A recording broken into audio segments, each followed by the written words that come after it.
a certified tax specialist, I often don't have a lot of kind things to say about our tax system. I think it needs a lot of work, it needs a lot of help, and they need to budget properly with it.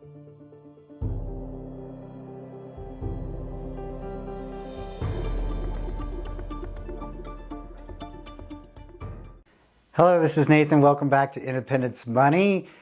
Today's topic, what is good about inflation? And that's what we're going to talk about today because the IRS just announced the new tax brackets that have been indexed for inflation.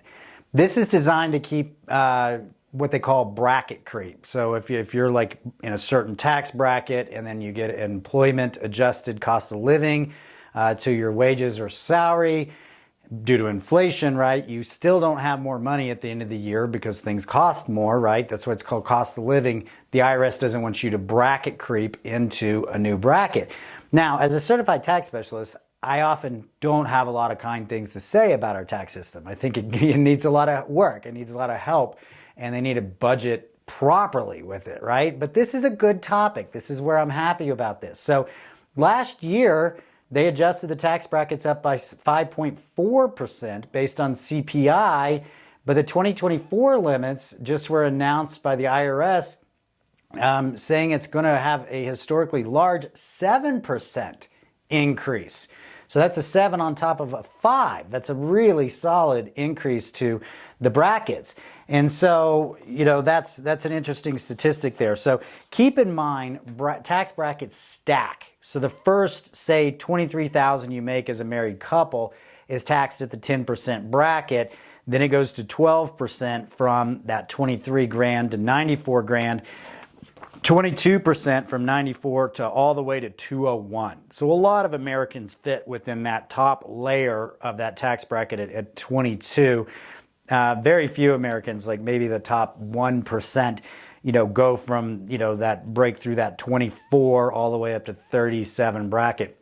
Now, keep in mind, this was part of the Tax Jobs Relief Act that some call the Trump tax code. It is set to expire in 2025. Largely, the fate of that is going to be dependent on who wins the election.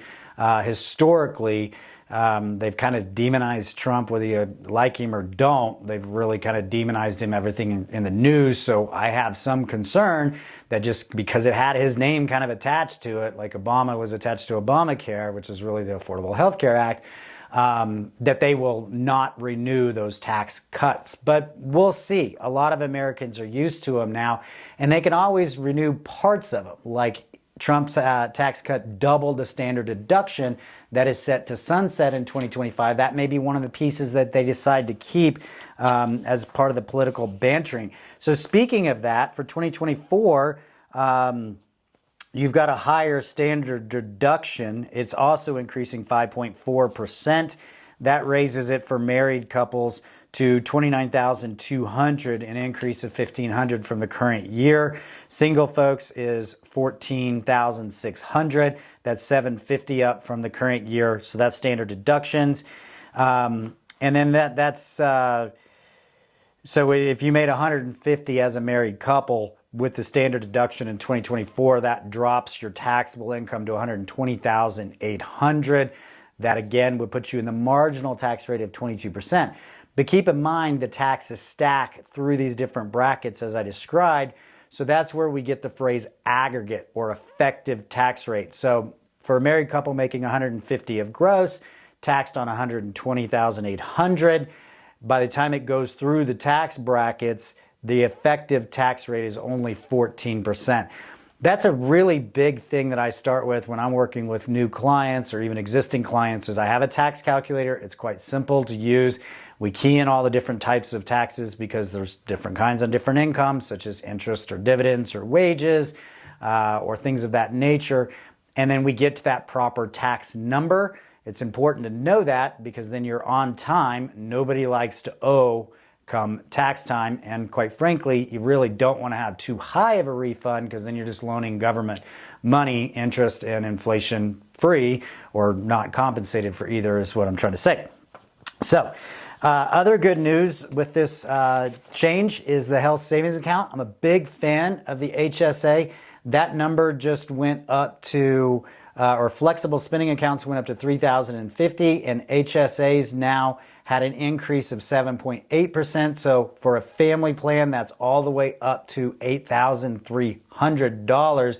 And then if you're over 55, there's $1,000 extra on that. I really like the HSA account because it's so generous on what you can use pre-tax dollars for. So like I mentioned, physical therapy, acupuncture, certain kinds of hygiene products that you use every single day are also included in that, as well as copays and things like that. So it's not only a tax deduction to fund an HSA, but allows you to pay for medical type expenses that are qualified under the HSA rules with pre-tax dollars. And so it makes that a lot more affordable. And of course, these will adjust the contribution limits to IRAs and 401ks and 403bs if you work for a municipality or a school district. So all in all, this is the upside of inflation. We get a little tax adjustment, and we get a big adjustment towards anything that is a savings vehicle, such as a retirement code or a health savings account. So let me know your thoughts. I certainly appreciate when you guys comment or share. It really helps out the channel. All right, y'all take care.